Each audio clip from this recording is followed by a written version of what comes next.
अगर कार्बन के पास दो डबल बॉन्ड है तो उसका हाइब्रिडाइजेशन क्या होता है। जैसे कि कार्बन डाइऑक्साइड में कार्बन के पास दो डबल बॉन्ड है। तो चलिए इस वीडियो में देखते हैं जब कार्बन के पास दो डबल बॉन्ड होते हैं तो हाइब्रिडाइजेशन क्या होता है। इससे पहले वाला वीडियो में हमने देखा है कार्बन का हाइब्रिडाइजेशन निकालने का ट्रिक। उस वीडियो का लिंक नीचे डिस्क्रिप्शन में आपको मिल जाएगा। जैसे कि हमें पता है कार्बन के पास अगर 4 सिंगल बॉन्ड है तो उसका हाइब्रिडाइजेशन sp3 रहेगा। अगर कार्बन के पास एक डबल बॉन्ड है तो उसका हाइब्रिडाइजेशन sp2 रहेगा।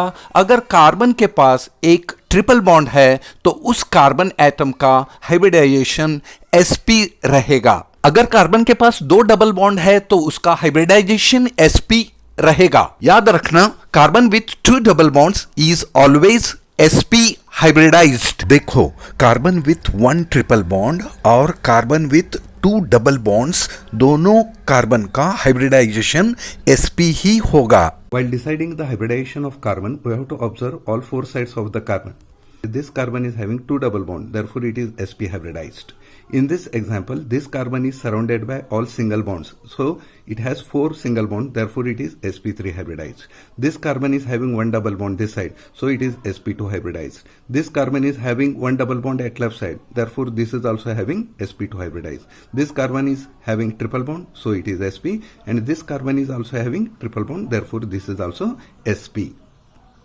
Let's take one more example. In this molecule, this carbon is having triple bond, so it is sp hybridized. And this carbon, if you see, it is also having triple bond, therefore it is sp hybridized. This carbon is having a double bond, so it is sp2 hybridized.